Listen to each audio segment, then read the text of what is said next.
...350-400 dönüm buğday ekiyoruz, 300 dönüm falan da pamuk ekiyoruz. Hava yağışlı giderse, bahar ayları güzel giderse 500-600 kilo dönümüne verim alınıyor buğdaydan.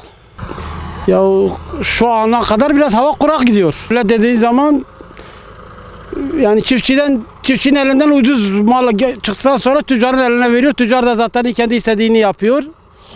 Yani çiftçi her daima perişandır yani. Her türlü çiftçiyi etkiler ki buğday yeşermese 12. 11. 12. ayda yeşermese verim düşer.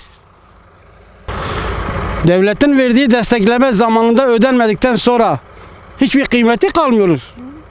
Yani verdiği destekleme paketinden buğday 1850 lira. Bunun bir hesabını yapsın, hele baksın buğdanın maliyeti ne kadar? 1800 lira mı?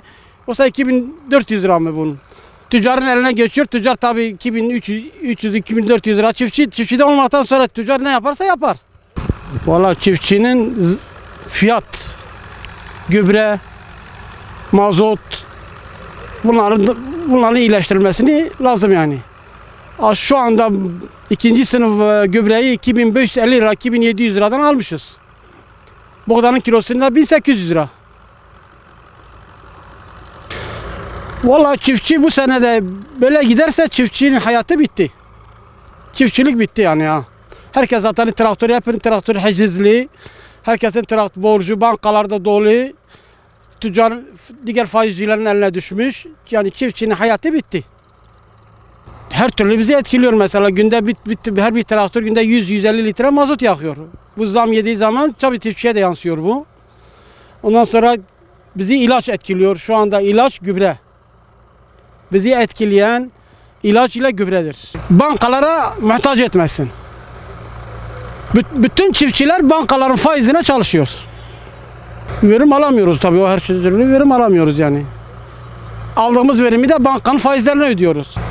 Zaten elektrik, Diyarbakır, TEDAŞ elektrik olarak bak benim 2 tane koyun var. Bana gelmiş 185 milyar para elektrik parası. Ben bunu nasıl, bu mahsulü neyle satacağım? 185 milyar TEDAŞ'a nasıl ödeyeceğim? Yani elektrik bitirdi yani, çiftçiyi bitirdi ya.